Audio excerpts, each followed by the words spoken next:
कैसे हो दोस्तों। आज हम बात करेंगे एलएलबी के बाद आप क्या कर सकते हैं, कैरियर ऑप्शन क्या है आपके पास। आज हम इन सभी टॉपिक्स पर बात करेंगे और हम जानेंगे कि आप एलएलबी के बाद क्या कर सकते हो। तो आइए स्टार्ट करते हैं। एलएलबी का पहले हम कोर्सेज़ के बारे में जानेंगे। एलएलबी दो तरह से होती है। एक तो आप 12th के बाद भी इसमें एडमिशन ले सकते हो, जो 5 इयर्स का कोर्स है, जिसमें बैचलर ऑफ लॉज की डिग्री मिलती है और इसमें आपको ग्रेजुएट की भी डिग्री मिलती है साथ में, और लॉ की भी डिग्री मिलती है। दोनों डिग्री साथ में होती है। वो आप बीए, बीकॉम, बीएससी के साथ में इसको कर सकते हो। इसमें आपको 1 साल कम देना पड़ेगा अपनी लाइफ का, क्योंकि ये 5 साल में कंप्लीट होती है। अगर आप अलग से करने जाओगे ग्रेजुएट के बाद तो 3 साल का ग्रेजुएट और उसके 3 साल बाद एलएलबी, तो इसमें 6 साल होते हैं। तो ये कैरियर ऑप्शन है, इसको 12th के बाद भी किया जा सकता है डायरेक्ट। तो अगर हम अब बात करें कि जब आप एलएलबी की डिग्री ले लेते हो तो आप लॉयर बन जाते हो, लेकिन आप एडवोकेट कब बनते हो? आपको एडवोकेट बनने के लिए उसमें डिग्री के लेने के बाद आपको सर्टिफाइड होना पड़ता है, मतलब एग्ज़ाम देनी पड़ती है बार काउंसिलिंग ऑफ इंडिया की, जो हर साल ली जाती है। वो आप एग्ज़ाम पास कर देते हो तो आपको प्रैक्टिस सर्टिफिकेट मिलता है। और एडवोकेट बनने के बाद आप किसी का भी पक्ष रख सकते हो कोर्ट में जाके या कहीं भी, जहां उसने आपको उसके किसी आदमी ने उसकी तरफ से अपॉइंट किया हो। अब हम इसमें बात करें कि एलएलबी की फुल फॉर्म क्या है।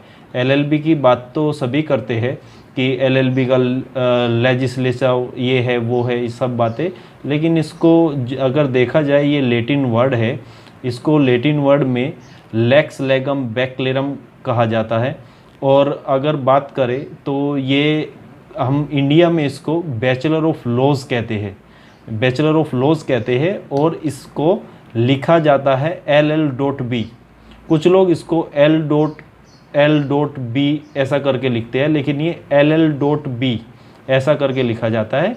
तो अब हम इसके कैरियर ऑप्शंस के बारे में बात करें तो कैरियर ऑप्शंस इसमें फर्स्ट अगर हम बात करें तो बैंकिंग सेक्टर में बहुत अच्छा इसमें एक चांस होता है कि जैसे IBPS है जो बैंकों के लिए एग्ज़ाम लेती है, वो स्पेशल लॉ ऑफिसर्स के भी एग्ज़ाम लेती है। स्पेशल लॉ ऑफिसर्स की एग्ज़ाम लेती है, उसमें वो एग्ज़ाम लेने के बाद आपको अपॉइंट करते हैं बैंकों में और आपकी स्पेशल लॉ ऑफिसर की पोस्ट होती है। आप बैंकिंग सेक्टर से जुड़ जाते हो एज ए लॉ ऑफिसर। उसके बाद अगर हम बात करें तो उसके बाद कैरियर ऑप्शंस जो आता है वो आर्मी में जाने का भी आपको एक इसमें सुनहरा मौका मिलता है।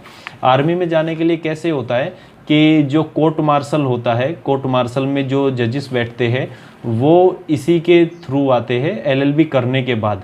लेकिन उसमें वो पोस्ट होती है जज एडवोकेट जनरल की, जिसको हम जज कहते हैं।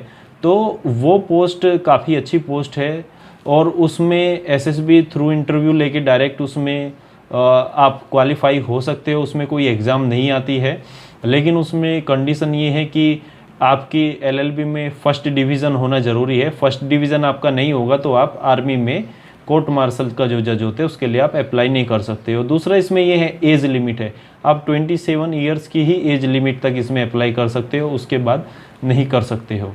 उसके बाद तीसरे कैरियर ऑप्शंस की बारे में बात करें तो तीसरा कैरियर ऑप्शंस मिलता है आपको सरकारी वकील, जिसको बोलते हैं पब्लिक प्रोसिक्यूटर या असिस्टेंट पब्लिक प्रोसिक्यूटर की जो पोस्ट होती है उसमें आपको जाने का मौका मिलता है। लेकिन उसके लिए ये है कि 7 साल का एक्सपीरियंस आपको होना ज़रूरी है। आपको एक्सपीरियंस होगा एज ए एडवोकेट तो आप उसमें अप्लाई कर सकते हैं। उसमें मैक्सिमम एज लिमिट 35 की है और उसमें भी काफ़ी अच्छा आपके लिए ऑप्शंस है कि आप उसमें भी एडवोकेट के रूप में सरकार में जुड़ सकते हो, सरकारी नौकरी के लिए ऑप्शन है। उसके बाद हम बात करें कि उसके बाद कैरियर ऑप्शंस में क्या आता है, उसमें आता है कॉरपोरेट कंपनियां आती है। 4 नंबर पे अगर हम बात करें कॉरपोरेट कंपनीज आती है। कॉरपोरेट कंपनीज अपने यहाँ पर अपनी कंपनीज में लीगल एडवाइज़र की पोस्ट रखती है। उसमें लीगल एडवाइज़र में वकील के तौर पे उनको काम करना होता है और कंपनी को लीगल रूप से जहाँ भी लॉ रिलेटेड कोई भी प्रॉब्लम्स आती है उनके लिए उनको रास्ता बताना होता है, उसमें उनको गाइड करना होता है कि भाई यहाँ पे लीगल का ये पॉइंट आपको प्रॉब्लम दे सकता है या ऐसे आप इसको काम को कर सकते हैं। प्राइवेट कंपनीज़ में हर जगह ये लीगल ऑफिसर की पोस्ट होती है।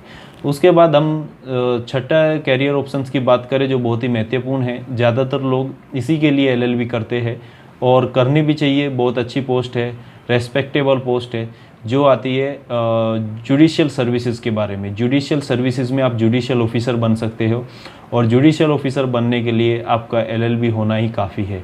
आप एलएलबी हो तो आप जुडिशियल ऑफिसर की एग्ज़ाम दे सकते हो। जो सिविल जज की पोस्ट आती है वो हर जगह किसी जगह हाई कोर्ट लेती है, जैसे गुजरात में हाई कोर्ट लेती है, उत्तर प्रदेश में पब्लिक सर्विस कमीशन लेता है, पीसीएस जे की जो एग्ज़ाम आती है वो सिविल जज के लिए होती है, एमपी में भी होती है, छत्तीसगढ़ में भी होती है, हर जगह एग्ज़ाम आती है, सबकी अपनी अपनी कंडीशन से उसमें, लेकिन एज लिमिट 35 की रखी गई है। तो ये जॉब का कैरियर ऑप्शंस है, इसमें जज के लिए बहुत अच्छी वो है, सब कुछ अच्छा है कैरियर ऑप्शंस में। उसके बाद आप ये सोचो कि 35 साल के बाद क्या, अगर नहीं पास हुए तो क्या करें, उसके बाद भी ऑप्शंस है। अगर आपके पास 7 साल का एक्सपीरियंस है एज ए एडवोकेट तो आप एडीजे के लिए अप्लाई कर सकते हैं, एडिशनल डिस्ट्रिक्ट जज के लिए अप्लाई कर सकते हैं। एडीजे की पोस्ट जो होती है वो डिस्ट्रिक्ट जज लेवल की होती है, लेकिन वो एडिशनल होते हैं, लेकिन उसमें मिनिमम एज लिमिट 35 है मित्रों, उसमें मिनिमम एज लिमिट ही 35 है, स्टार्टिंग ही 35 से होती है, तो आप उसमें भी अप्लाई कर सकते हो। इसलिए कैरियर ऑप्शन आपके पास में 45 साल तक रहते हैं, आप उसमें 45 की एज तक अप्लाई कर सकते हो। तो 45 की एज तक आपको कैरियर ऑप्शन देने वाली कोई डिग्री नहीं मिलेगी। उसके बाद भी अगर आप करना चाहे एकदम स्वतंत्र आप कार्य कर सकते हैं अपनी वकालत करके, लेकिन हाँ उसमें नॉलेज का होना बहुत ज़रूरी है दोस्तों। डिग्री किसी काम की नहीं, आपके पास नॉलेज नहीं है आप डिग्री से कुछ नहीं कर सकते हो। नॉलेज है तो आपके पास कैरियर ऑप्शंस बहुत है, एलएलबी में आप बहुत कुछ कर सकते हो एलएलबी करने के बाद। तो यही बात थी कि आपने अगर एलएलबी किया है आप वकील के तौर पे अच्छा काम कर सकते हो, अगर आप नहीं किया है तो भी आप कर सकते हो। ये सभी कैरियर ऑप्शन है। जिसने 12th की है वो भी अभी से इसके बारे में अगर उसको एलएलबी करनी है तो 12th के बाद ही कर ले, तो उसमें 1 साल बच सकता है। तो ये कैरियर ऑप्शन है मित्रों। अगर आपको मेरा लेक्चर अच्छा लगा हो तो मेरे चैनल को सब्सक्राइब कीजिएगा और लाइक एंड शेयर करना ना भूलें। और दूसरा, अगर आपको इसके बारे में कोई जानकारी चाहिए तो आप मुझे कमेंट कर सकते हैं, मेल कर सकते हैं, मैं आपको रिप्लाई ज़रूर करूँगा। Thank you.